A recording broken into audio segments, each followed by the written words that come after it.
makin kokoh. 7 bek timnas Indonesia menggila di klub. Rahmat Darmawan soroti juru taktik timnas Indonesia era Patrick Kluivert, tim pelatih impian. Bayern Munchen mengetuk pintu, MU harus segera jual Antony.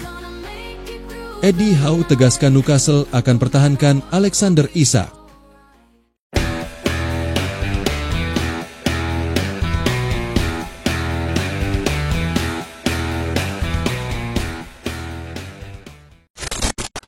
Hasil Leicester City versus Arsenal, skor 0-2. Arsenal meraih kemenangan di pekan ke-24 Premier League 2024-2025. Berhadapan dengan Leicester City, The Gunners menang dengan skor 2-0. Gol kemenangan Arsenal di laga ini semuanya diborong oleh Mikel Merino di akhir babak kedua. Berkat tambahan 3 poin ini, Arsenal kokoh di peringkat kedua dengan raihan 53 poin. Sementara Leicester City tertahan di peringkat 18 dengan raihan 17 poin. Andrea Cambiaso kembali, tapi Juventus kehilangan 2 pemain kontra Inter. Juventus berpotensi kembali diperkuat oleh Andrea Cambiaso pada saat menghadapi Inter Milan, Senin 17 Februari dini hari WIB, namun Douglas Luiz dan Lloyd Kelly absen dalam latihan. I Bianconeri akan melanjutkan kiprahnya di Serie A dengan menjamu musuh bebuyutannya, I Nerazzurri, di Allianz Stadium. Skuad asuhan Thiago Motta bermodalkan 3 kemenangan dalam 3 partai terakhirnya di semua ajang.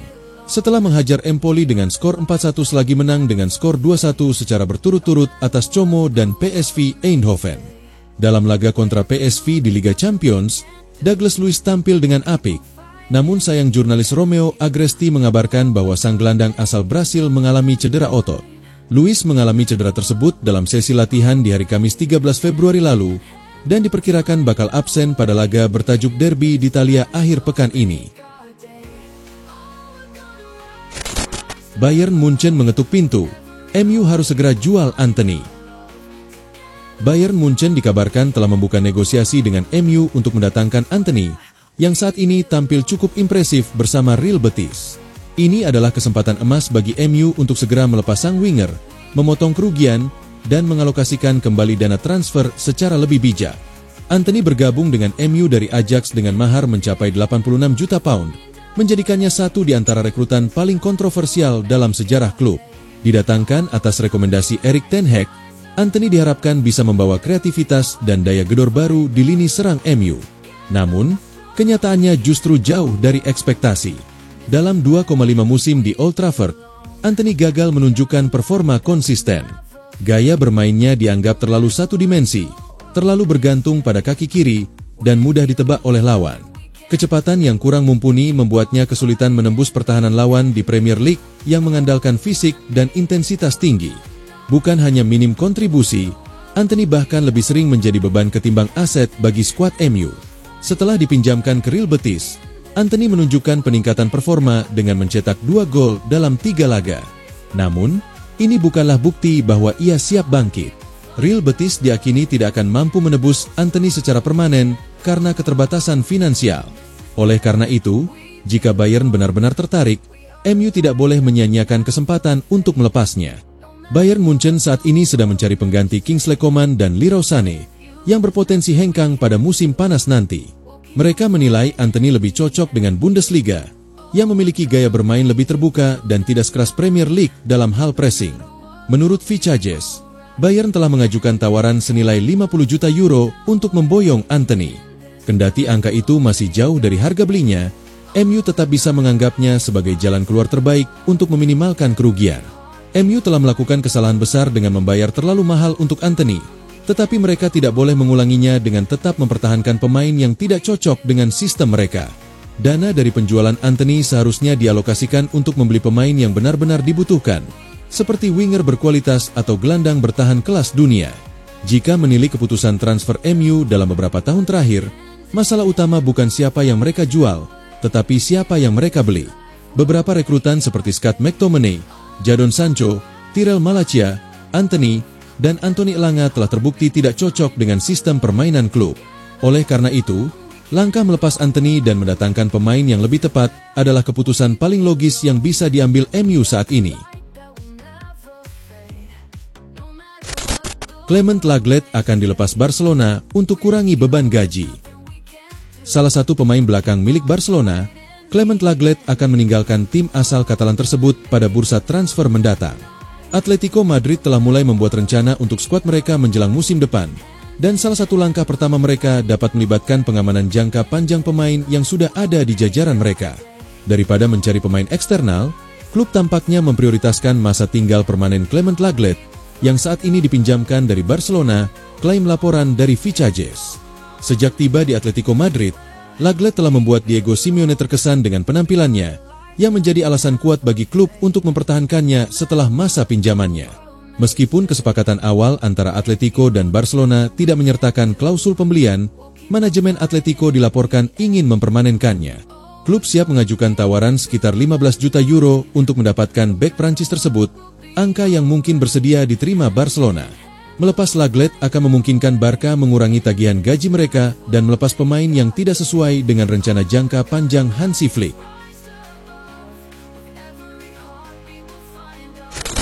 Marcus Thuram masih absen latihan Inter Milan jelang hadapi Juventus. Inter Milan terancam tidak diperkuat oleh salah satu pemain andalannya, Marcus Thuram, pada saat menghadapi Juventus dalam pertandingan lanjutan Serie A. Menurut kabar dari La Gazzetta dello Sport, sang pemain berusia 27 tahun masih belum ikut berlatih bersama tim asuhan Simone Inzaghi pada pekan ini. Thuram mengalami masalah minor pada engkelnya ketika Inter bertandang ke markas Fiorentina pekan lalu, dan kemudian ditarik keluar pada pertemuan kedua kontra La Viola di awal pekan ini. Kehadiran Thuram tentu sangat penting bagi Nerazzurri, mengingat sang penyerang asal Prancis telah mencetak 14 gol dan 8 assist dari 32 laga di semua ajang musim ini. Eddie Howe tegaskan Newcastle akan pertahankan Alexander Isak. Manajer Newcastle United, Eddie Howe, menegaskan bahwa klubnya bertekad untuk mempertahankan Alexander Isak selama mungkin. Isak telah dikaitkan dengan beberapa klub besar, terutama Arsenal. Striker berusia 25 tahun asal Swedia itu telah mencetak 19 gol musim ini dan menjadi pemain termahal dalam sejarah The Magpies dengan harga 63 juta pound sterling. Performanya yang impresif membuatnya dikaitkan dengan klub-klub besar seperti Arsenal dan Barcelona. Alexander Isak telah menjadi sosok kunci dalam kebangkitan Newcastle musim ini. Dengan 18 gol dalam 21 penampilan terakhirnya, ia membawa timnya kembali ke final Carabao Cup untuk kedua kalinya dalam 3 musim terakhir serta menjaga peluang finish di 4 besar. Kami harus mencoba mempertahankan pemain terbaik kami. Itu sangat penting untuk kesuksesan jangka pendek dan jangka panjang kami, ujar Howe. Kami belum menambah kekuatan skuad dalam beberapa jendela transfer terakhir, tetapi untuk berkembang, kami tidak bisa kehilangan pemain terbaik kami. Sementara itu, Arsenal tengah mengalami krisis di lini depan. Dengan minimnya opsi striker, The Gunners dikabarkan tertarik untuk merekrut Isak di musim panas mendatang. Menurut laporan Football London, Mikel Arteta adalah penggemar berat sang pemain. Namun, Newcastle diperkirakan akan mematok harga di atas 100 juta pound sterling bagi klub yang ingin memboyongnya.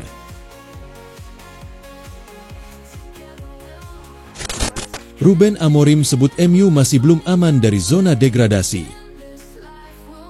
Manchester United berjarak 12 poin dari zona degradasi.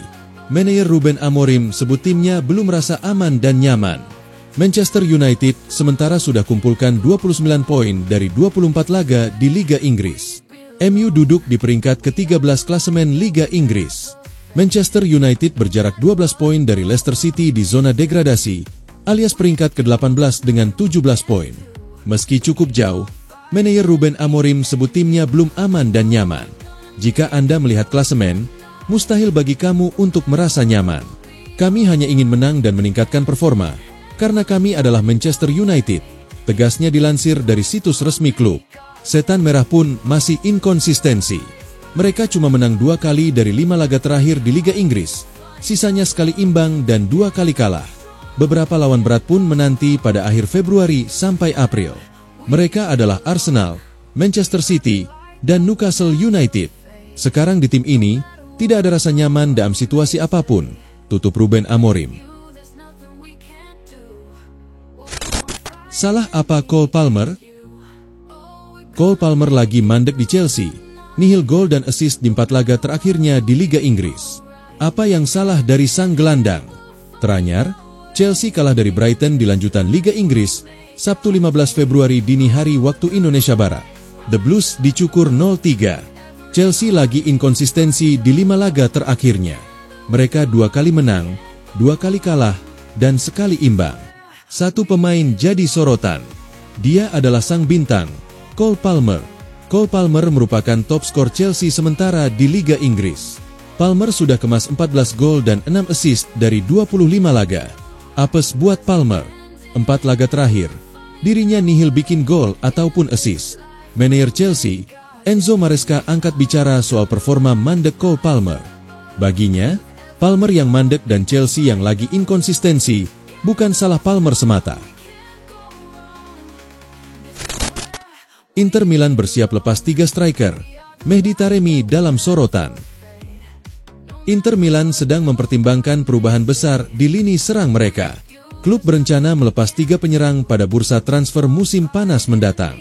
Mehdi Taremi menjadi salah satu pemain yang berisiko dijual meski baru bergabung dari FC Porto. Performanya sejauh ini belum sesuai harapan, sehingga masa depannya di klub mulai dipertanyakan. Selain Taremi, 2 penyerang lainnya yang kemungkinan dilepas adalah Marco Arnautovic dan Joaquin Correa. Keduanya juga gagal memberikan dampak signifikan bagi tim musim ini. Dengan rencana ini, Inter berpeluang melakukan perombakan besar di lini depan. Manajemen ingin memastikan skuad lebih kompetitif untuk musim mendatang. Milan siap jual 2 bintang untuk permanenkan Joao Felix. AC Milan tengah menyusun strategi untuk mengamankan transfer permanen Joao Felix dari Chelsea. Klub berencana melepas setidaknya 1 pemain bintang guna mendanai kepindahan sang penyerang. Joao Felix bergabung dengan Milan pada Januari 2025 dengan status pinjaman. Kehadirannya langsung memberikan dampak positif, membuat Rossoneri ingin mempertahankannya lebih lama. Namun, negosiasi dengan Chelsea diprediksi akan sulit. The Blues menginvestasikan 52 juta euro, sekitar 880 miliar rupiah, musim panas lalu, sehingga mereka tidak akan melepasnya dengan harga murah. Milan berharap bisa memperpanjang masa pinjaman Felix selama 1 musim lagi.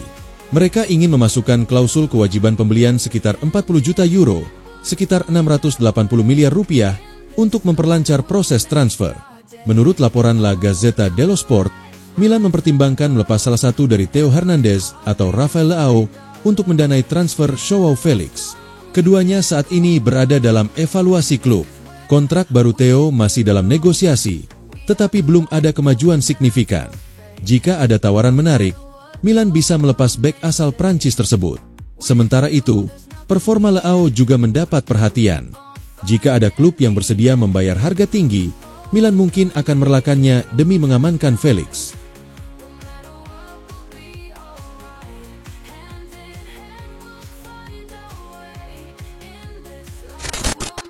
Makin kokoh, 7 bek timnas Indonesia menggila di klub. Kabar baik jelang laga kualifikasi Pildun bulan Maret. Menjelang pengumuman skuad timnas Indonesia oleh Patrick Kluivert untuk laga kualifikasi Piala Dunia 2026 pada Maret 2025, para pemain, terutama yang berposisi sebagai bek, menunjukkan performa luar biasa di klub masing-masing. Hal ini menjadi pertanda baik bagi lini pertahanan Garuda yang akan menghadapi Australia pada 20 Maret dan Bahrain pada 25 Maret 2025. Patrick Kluivert diprediksi akan mengumumkan daftar pemain yang dipanggil untuk laga di FIFA Matchday bulan Maret 2025. Demi mendapatkan tempat di skuad, sejumlah bek timnas Indonesia tampil impresif dan terus berusaha menunjukkan kemampuan terbaik mereka. Berikut adalah bek timnas Indonesia yang tampil gemilang belakangan ini. Justin Hubner. Justin Hubner menjadi pilar penting di lini belakang Wolverhampton Wanderers U21. Ia selalu bermain dalam 4 laga terakhir di ajang Premier League 2, 2024 hingga 2025 dan tampil penuh saat timnya menghadapi Rochdale U21 di ajang National League Cup. Sebagai kapten, Hubner menunjukkan mentalitas luar biasa dengan mencetak gol di menit ke-90+6, memaksa laga berlanjut ke adu penalti setelah skor imbang 2-2. Tak hanya itu, ia juga menjadi salah satu eksekutor yang sukses membawa timnya menang 4-1 dalam drama adu penalti. Jai Idzes. Sebagai kapten timnas Indonesia sekaligus kapten Venezia FC, Jai Idzes tampil solid di Serie A Italia. Dengan rating pemain 7,0, ia menunjukkan kualitas sebagai bek tangguh dan andal dalam bertahan. Penampilannya yang konsisten bahkan menarik perhatian klub-klub besar Italia, termasuk Juventus, yang dikabarkan tertarik merekrutnya. Keberadaannya di lini belakang menjadi aset penting bagi skuad Garuda. Maes Hilgers. Setelah sempat mengalami cedera dan kehilangan tempat di FC Twente, Maes Hilgers kini kembali ke performa terbaiknya. Bek termahal di timnas Indonesia dan bahkan di ASEAN ini sukses menunjukkan kualitasnya setelah pulih dari cedera, dengan rating pemain sebesar 7,0. Kembalinya Hilgers ke level terbaiknya menjadi kabar baik bagi timnas Indonesia, yang membutuhkan pertahanan solid dalam laga-laga krusial di kualifikasi Piala Dunia 2026. Kelvin Verdong.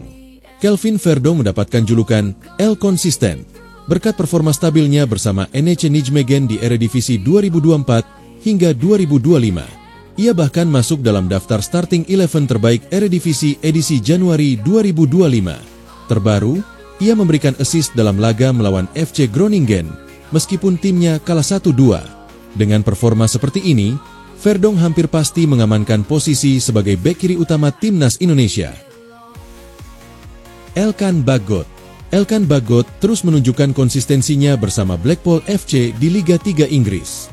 Dalam 5 laga terakhir, ia selalu dipercaya bermain, bahkan tampil sebagai starter dalam 4 pertandingan beruntun. Bek bertinggi 196 cm ini juga mendapat rating tinggi dalam beberapa pertandingan terakhir, yakni 7,3, 8,1, 7,5, 8,1, dan 8,2. Pada laga melawan Rotherham yang berakhir imbang 0-0, Bagot tampil solid dengan mencatatkan 25 sapuan dan memenangkan 10 dari 12 duel udara. Pratama Arhan. Karirnya di Liga Asia tidak terlalu bersinar karena lebih sering dimanfaatkan sebagai alat pemasaran. Namun, Arhan akhirnya menemukan jalannya di Liga Thailand. Bersama Bangkok United, ia berkembang menjadi bek tangguh yang memberikan dampak besar bagi tim. Penampilannya yang konsisten membuatnya mencatatkan rating 7,2 serta menyumbang assist. Jordi Amat. Meskipun sudah melewati masa keemasannya, Amat tetap mampu menunjukkan kualitas sebagai bek dengan kontribusi positif bagi klubnya. Bersama Johor Darul Ta'zim di Liga Malaysia, ia kerap menjadi pilihan utama dalam starting 11. Di usianya yang sudah memasuki 30-an, Amat masih mencatatkan rating 7,3.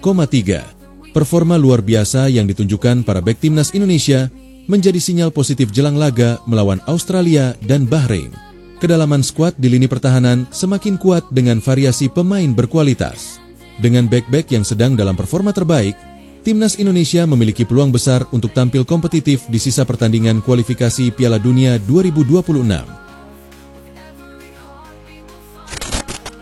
Rahmat Darmawan soroti juru taktik timnas Indonesia era Patrick Kluivert, tim pelatih impian. Mantan pelatih timnas Indonesia, Rahmat Darmawan, menilai bahwa tim kepelatihan timnas Indonesia yang dipimpin oleh Patrick Kluivert memiliki kualitas yang menjanjikan untuk membawa skuad Garuda meraih prestasi.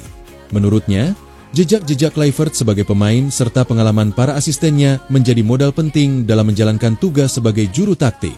Dalam kanal YouTube bebas yang dikelola Arya Sinulinga, Rahmat Darmawan mengulas secara mendalam peluang serta strategi yang kemungkinan akan diterapkan oleh Kluivert dan tim kepelatihannya. Ia menyebut bahwa susunan tim pelatih kali ini bisa dikatakan sebagai tim impian, mengingat keberadaan nama-nama besar di dalamnya. Namun, ia juga menyoroti bahwa meskipun Kluivert adalah pemain hebat, belum tentu kesuksesannya sebagai pemain bisa terus berlanjut ke dunia pelatihan secara otomatis. Oleh karena itu, menurutnya, masyarakat Indonesia perlu menunggu dan melihat bagaimana kinerja tim kepelatihan baru ini dalam menangani timnas Indonesia. Meski begitu, Coach RD tetap optimis dengan komposisi tim saat ini. Apalagi, timnas Indonesia telah menampilkan performa yang mengesankan dalam beberapa pertandingan terakhir, termasuk saat menghadapi tim-tim kuat seperti Arab Saudi, Australia, dan Bahrain. Dengan banyaknya pemain Indonesia yang kini berkarir di klub-klub Eropa, ia berharap Kluivert bisa melanjutkan tren positif yang sebelumnya dibangun oleh Shin Tae-yong. Lebih lanjut, Coach RD menekankan bahwa kehadiran Kluivert dan asistennya yang memiliki pengalaman di level internasional harus dimanfaatkan dengan baik oleh para pelatih lokal. Ia berharap ada proses transfer ilmu yang terjadi, baik untuk asisten pelatih, fisioterapis, maupun analis pertandingan. Saat ini, Timnas Indonesia tengah bersiap menghadapi laga lanjutan kualifikasi Piala Dunia 2026 putaran ketiga zona Asia yang akan berlangsung dalam hitungan pekan. Pada bulan Maret mendatang, Indonesia dijadwalkan bertandang ke Australia dan menjamu Bahrain. Sebagai pelatih baru, Patrick Kluivert terus menyusun strategi untuk memastikan tim siap menghadapi dua laga penting tersebut. Dengan berbagai pengalaman dan kualitas yang dimiliki tim kepelatihan baru ini, harapan besar pun disematkan kepada Patrick Kluivert dan stafnya untuk membawa timnas Indonesia ke level yang lebih tinggi. Kini, para pecinta sepak bola tanah air hanya bisa menunggu dan mendukung langkah timnas dalam mewujudkan mimpi berlaga di Piala Dunia 2026.